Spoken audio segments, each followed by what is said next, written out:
Fala galera do mundo das lutas, eu sou o Coutinho e você está no podcast MMA Ganhador. Antes de começar a edição dessa semana, eu lembro que vocês podem assinar o nosso podcast via iTunes, Android e Podflix.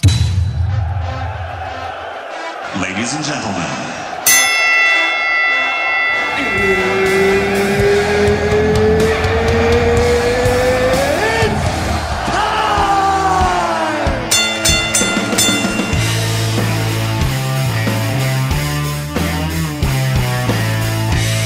Galera do mundo das lutas, o convidado especial dessa semana que vai me ajudar a falar sobre tudo o que está acontecendo de interessante nessa semana agitada aqui no mundo das lutas é o Eduardo Ferreira, também conhecido como Dudu. Dudu, seja muito bem-vindo ao podcast MMA Ganhador, é um prazer ter você aqui com a gente. Obrigado, Coutinho, pelo convite, o prazer é todo meu. Espero aí corresponder à altura, que o programa realmente está de altíssimo nível. Legal, Dudu. Para quem está ouvindo a gente não conhece o Dudu, Dudu é um jornalista dos mais conhecidos no mundo das lutas, já foi editor da revista Tatame. Hoje em dia ele tá quase que semanalmente, né, participando da Confraria da Porrada no YouTube e também é assessor de imprensa.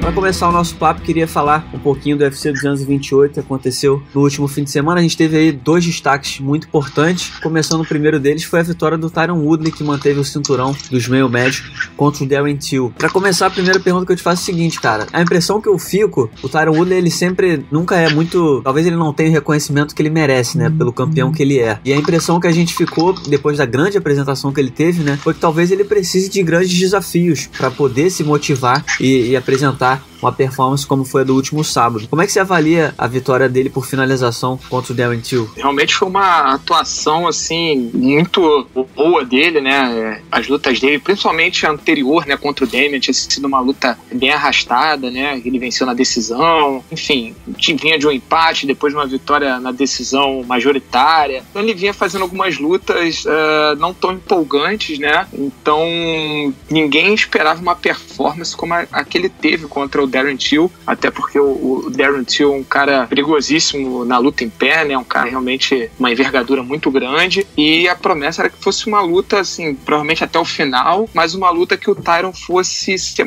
bem estrategista, né? E que fosse levar ali de uma forma que ele vencesse na decisão. Mas não foi isso que a gente viu. A gente viu um cara realmente muito agressivo, com muita vontade de lutar, partindo para definir o combate. Acho que ele não lutava um pouco mais de um ano, né? Então acho que ele estava com muito apetite ali para mostrar uma grande performance e, enfim, acho que foi o que ele demonstrou nessa luta, né? Todo mundo esperava realmente uma luta na decisão, mas acho que ninguém esperava uma finalização, né? Já vem algum tempo treinando a luta de chão, agora já tá rolando alguns vídeos dele treinando com o Marcelinho Garcia, mas é até um vídeo antigo, ele já foi algumas vezes treinar com o Marcelinho, né? Enfim, é um cara que vem se mostrando cada vez mais completo, é um cara que, desde que veio do Strike Force, vem mostrando uma evolução, e realmente agora ele chegou num ponto que, assim, ele tá com provavelmente poucos desafios na carreira, né, nesse momento, porque eu acho que os grandes nomes que ainda estão ali no topo, praticamente ele bateu todos, né, o Steve Thompson, o Rob Lawler, o Kevin Gastelum, enfim, realmente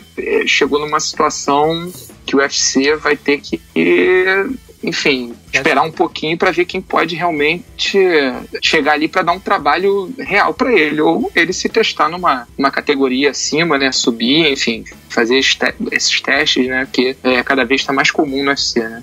Como você bem falou, acho que talvez até, nem tanto pela situação na categoria, mas acho que mais pela performance dele. Essa foi a 4ª defesa de cinturão da carreira dele. A gente começa a pensar em que desafios podem aparecer, né? Muita gente, por exemplo, acha que o Colby Covington não ofereceria um perigo tão grande. Kamaru Usman também não é um top, não é um contender tão consolidado. Você acha que seria o momento do UFC trabalhar com força o retorno do Georges St-Pierre para fazer essa super luta aí com o Tyron Woodley, ou você acha que o Woodley, que ainda não é o momento, né? Porque a gente sabe que o St-Pierre é sempre uma incógnita, ele já especulou aí talvez uma luta com o peso leve, enfim, como é que você avalia o que pode aparecer no futuro do Woodley? O St-Pierre realmente seria uma ótima opção, né? Seria promover um grande duelo. Eu acho que seria a luta mais interessante pro Woodley, pensando como Woodley, né? Seria mais interessante interessante para ele. Eu acho que pro UFC também, a gente sabe que o St-Pierre é um grande vendedor de pay-per-view, é um cara muito conhecido. Acho que seria uma luta assim, que faria todo sentido e realmente chamaria bastante atenção. Como você disse, os outros desafiantes, o Usman não está consolidado, o Colby eu também não vejo ele, apesar dele ter surpreendido muito, né, nas últimas lutas, mas também não vejo ele como esse cara que vai ser um desafio para o Woodley. Acho que o Woodley vence até com uma certa facilidade. Então acho que faz todo sentido. Acho que trabalhar para tentar trazer o Georges St-Pierre de volta seria uma grande cartada do UFC. Mas exatamente isso, a gente não sabe, né? O St-Pierre uma hora quer, outra hora não quer, outra hora diz que se aposenta, que não tá de acordo com determinada coisa do UFC, enfim, ele realmente é uma incógnita. Então não sei como é que o UFC vai trabalhar nesse momento. Enfim, tá recente, né?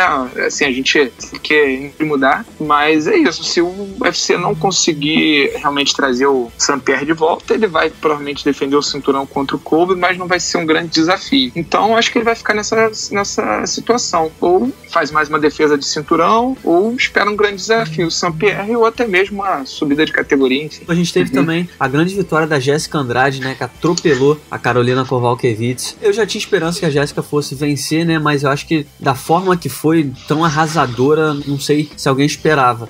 Acabou a discussão, né, não tem mais o que pensar. Acho que a Jéssica conseguiu consolidar a posição de próxima desafiante ao cinturão da Rose Namajunas, né? Não, com certeza, não tem o que discutir, não só pela sequência que ela vem, né, dos nomes que ela venceu, como a forma que ela venceu nessa última luta, uma performance realmente pra dar o title shot pra ela, né? Então eu acho que é isso, acho que o próximo desafio dela, não tenha dúvidas que é pelo cinturão. Depois que ela venceu a Claudinha, pra mim ela já se consolidou ali, faltando mais 1-2 lutas pra disputar o cinturão, e eu acho que essa luta foi a luta pra dar essa chance pra ela, né? Eu acho que, enfim, não vejo outro desafio. Quer dizer, outro desafio dela seria uma revanche com a Joanna, mas aí fica naquela sinuca, se a Joanna ganha, vai dar mais uma luta contra a Rose, e ela já perdeu 2 vezes. Então acho que é isso, acho que no momento é a da Jéssica disputar o cinturão. Perfeito, vamos torcer porque a brasileira consiga, enfim, a chance pelo título que ela merece muito. Não tem nem nenhum outro nome, né, na categoria que possa... Eu tenho dificuldade para imaginar que tipo de empecilho pode existir, que a gente tem que sempre considerar, né, se tratando do UFC,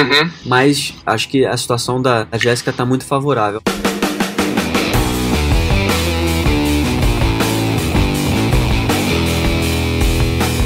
Agora, Dudu, é uma notícia fresquinha que saiu agora à tarde na internet, anunciada aí pela ESPN lá dos Estados Unidos, foi de que Lyoto Machida vai fazer a sua estreia no Bellator no dia 15 de dezembro, um evento que vai acontecer em Honolulu, no Havaí, contra Rafael Carvalho, que perdeu o cinturão recentemente contra o Gegard Mousasi. O que você achou dessa luta? Você acha que é uma luta boa de estreia pro Lyoto? Você acha que... Porque muita gente tinha expectativa de que talvez o Lyoto já estreasse logo pelo cinturão, né? E vai acabar fazendo essa luta aí contra o brasileiro antes. O que você achou desse casamento? Então, o Rafael já tinha pedido essa luta, né? Tinha pedido essa luta contra o Lyoto. Assim que ele soube que o Lyoto entrou, ele pediu essa luta. Ele sabia que não ia receber de imediato uma revanche pelo cinturão. É claro que ficou aquela expectativa do Lyoto já chegar disputando o título, porque ele já enfrentou o Mousasi, venceu, então era uma expectativa, mas eu acho que foi uma luta bem casada, né? Assim, lógico, são 2 caras que têm totais condições de ficar ali nas cabeças e disputar o título, né?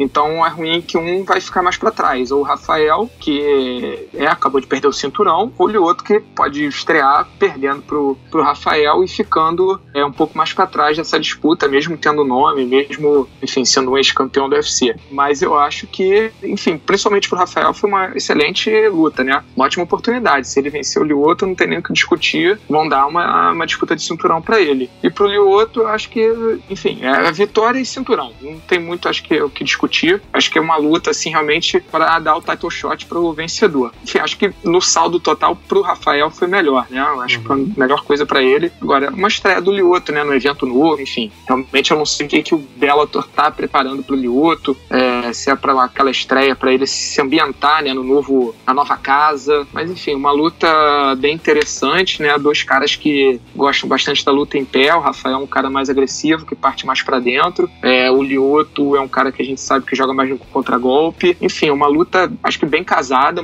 não vejo muito a luta de chão rolando aí nesse combate, então acho que vai ser uma luta bem interessante, uma luta bem bonita de se ver aí na trocação. Perfeito. Perfeito, Dudu. Todo mundo então na expectativa, dia 15 de dezembro, no evento do Bellator que acontece no Havaí, Lyoto Machida e Rafael Carvalho. A gente não gosta muito de ver, né, Brasil contra Brasil, mas muitas vezes a gente tem que exaltar dois talentos brasileiros dentro do octógono, do cage, do que também ficar sempre reclamando desses desafios patriotas.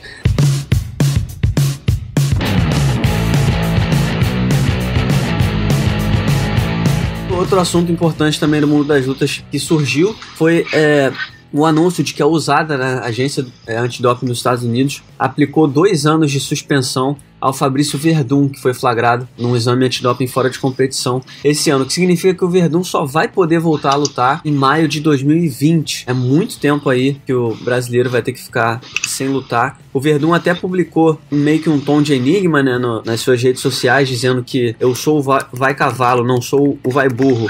Isso na minha opinião, gera o entendimento de que ele vai recorrer, né, tipo assim, é como se ele não fosse... ele não vai dar mole e aceitar esses 2 anos. Mas primeiro eu queria saber pra você, o que você entendeu com essa declaração do Werdum? Você acha que realmente ele vai tentar recorrer, assim como outros brasileiros já fizeram, né? A gente viu recentemente o Anderson Silva, Júnior Cigano conseguiram comprovar contaminação. Minotouro também. Minotouro, Marcos Pezão, enfim. Isso. Você acha que foi isso que ele quis dizer? Pra mim foi isso, cara. Eu vi ele colocou no stories, né, do Instagram dele. Eu acho que ele vai com certeza recorrer, deve estar convicto da sua inocência, né? Espero que ele consiga reverter. Eu acho que o Werdum é um cara que sempre lutou limpo, né? Realmente eu não sei o que aconteceu, mas sempre foi um cara muito limpo, é um cara que tem uma história muito grande na luta, né? Um cara que, assim, o Werdum, às vezes as pessoas não dão muito por ele, mas se a gente pensar, ele pode ser apontado tranquilamente aí como um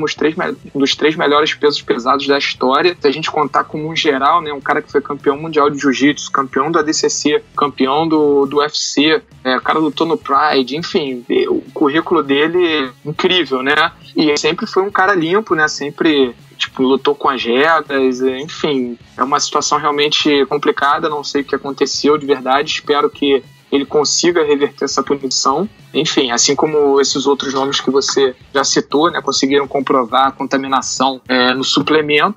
Pode ter acontecido o mesmo com o Werdum, né? Enfim, não sei, vamos esperar para ver, mas eu acredito que pelo tom, pela mensagem que ele deixou, acho que é isso. Ele vai recorrer, deve estar analisando tudo com a equipe, como ele pode entrar com uma defesa, né? Espero que ele consiga. Independente disso, né, ele vai estar com 42 anos, se ele não conseguir se livrar, ele estaria com 42 anos. Não vejo ele se aposentando ainda. Acho que o Werdum é um cara muito atlético, é um cara que tem ainda condições aí de lutar mais algum tempo, mesmo que já esteja com 42 anos, quando voltar da suspensão.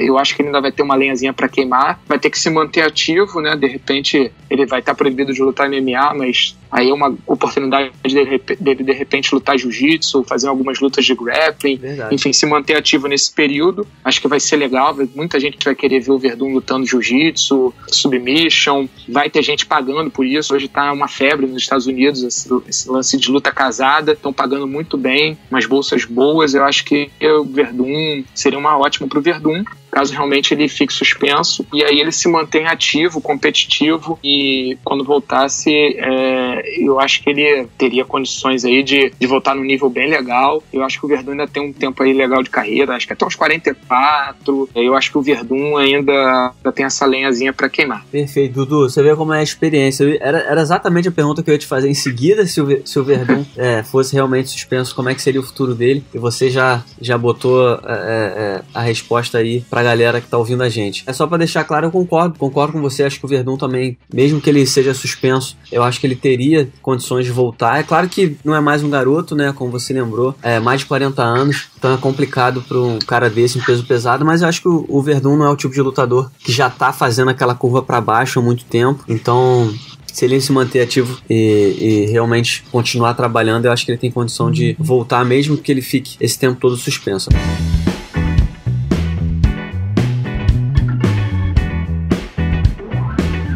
Agora, Dudu, pra gente encerrando o nosso papo, queria falar um pouquinho de José Aldo. José Aldo deu uma entrevista coletiva aqui no Rio de Janeiro, nessa semana também, falando do futuro dele, depois do nocaute contra o Jeremy Stephens. Ele já tinha declarado, né, que agora ele quer uma chance pelo cinturão, ele até sugeriu uma disputa de título interino nos penas contra o Brian Ortega, mas o UFC acabou marcando o Brian Ortega contra o Max Holloway pro UFC 231, que acontece dia 8 de dezembro em Toronto, no Canadá. E o José Aldo, não sei se você chegou a ver a entrevista dele, mas o José Aldo a gente sabe como é que são as entrevistas com ele, né? Um cara muito escorregadio, fala uma coisa, depois não deixa muito claro o que ele quer dizer. O que a gente entendeu na entrevista dele foi que ele vai recusar qualquer adversário na categoria dos penas que esteja abaixo dele, o que significa que ele só aceitaria lutar pelo cinturão, que são os caras que estão acima dele, o Brian Ortega ou o Max Holloway. Mas deixou no ar aí a possibilidade de lutar como peso leve. Você, na sua opinião, qual que deveria ser a decisão do Aldo agora pro futuro? Você acha que ele realmente deveria esperar por essa chance pelo título dos penas,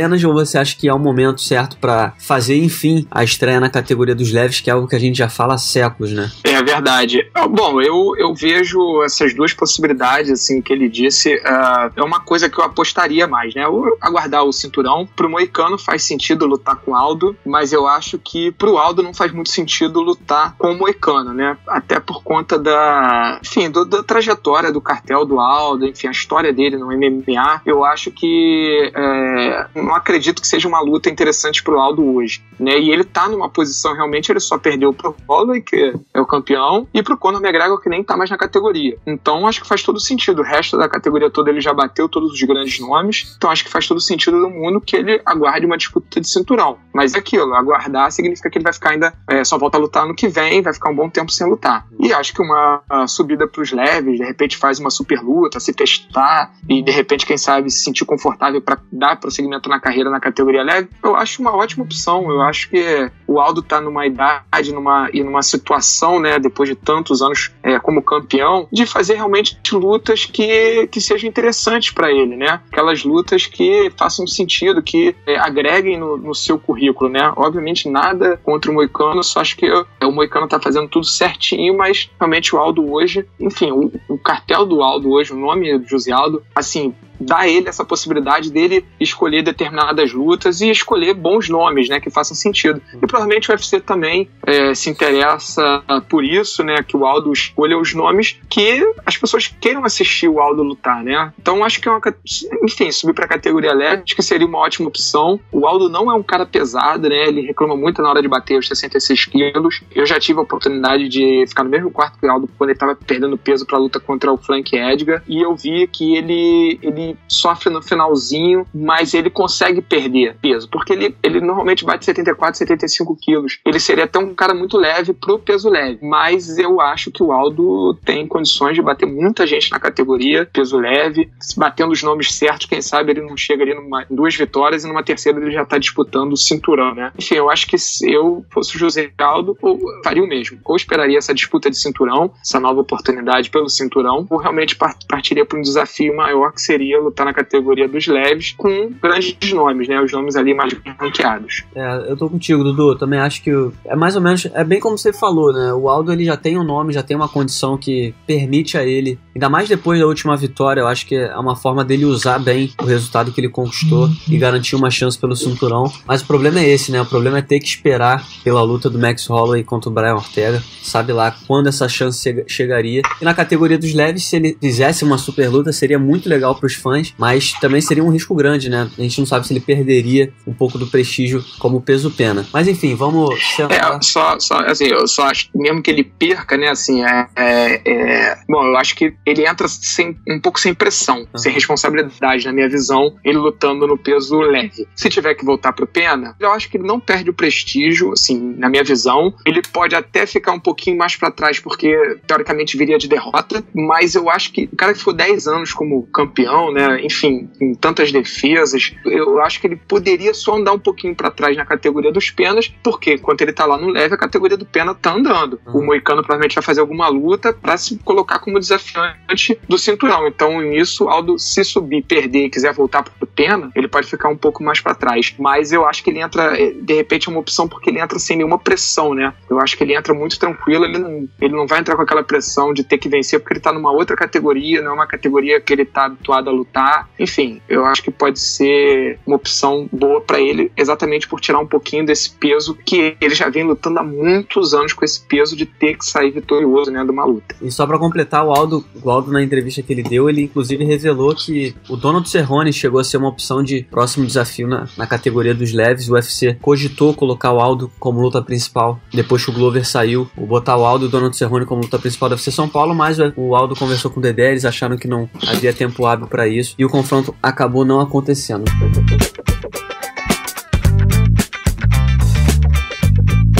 Dudu, pra fechar com chave de ouro, queria falar rapidinho com você sobre a luta que todo mundo que vem aqui no podcast eu peço pra falar sobre essa luta, porque é a luta que tá todo mundo aguardando, né? A luta entre o Khabib Nurmagomedov e o Conor McGregor, que acontece daqui a menos de um mês, no dia 6 de outubro, em Las Vegas, no UFC 229. Enfim, o russo e o irlandês vão entrar dentro do mesmo octógono. Primeiro eu queria saber como é que tá a tua expectativa. Tá ansioso pra ver essa luta? É uma luta que você acha que vai corresponder a tanta expectativa?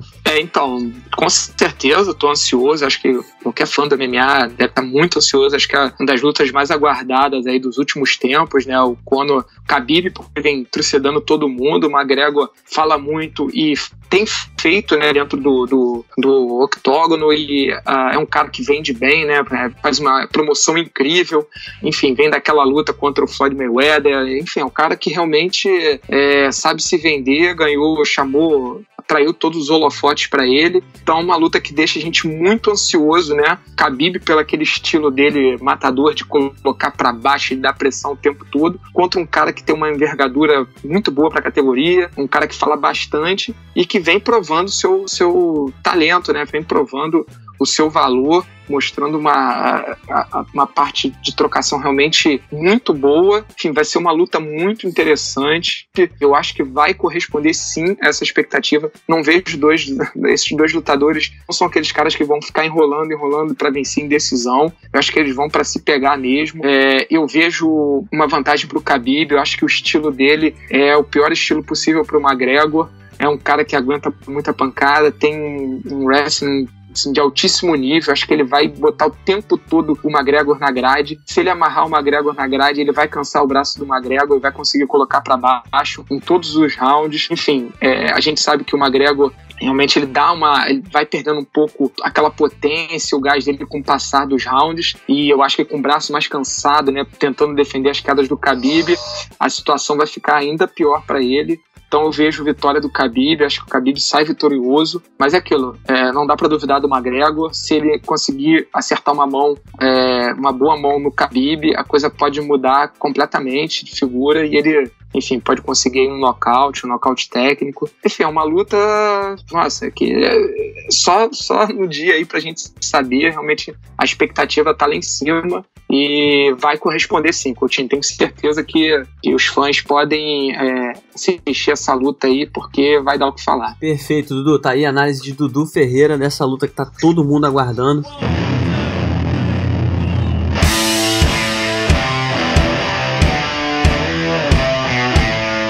Dudu, muitíssimo obrigado pela sua participação, sua primeira participação, espero que seja a primeira de muitas aqui no nosso podcast MMA Ganhador. Foi um prazer ter você aqui nessa resenha.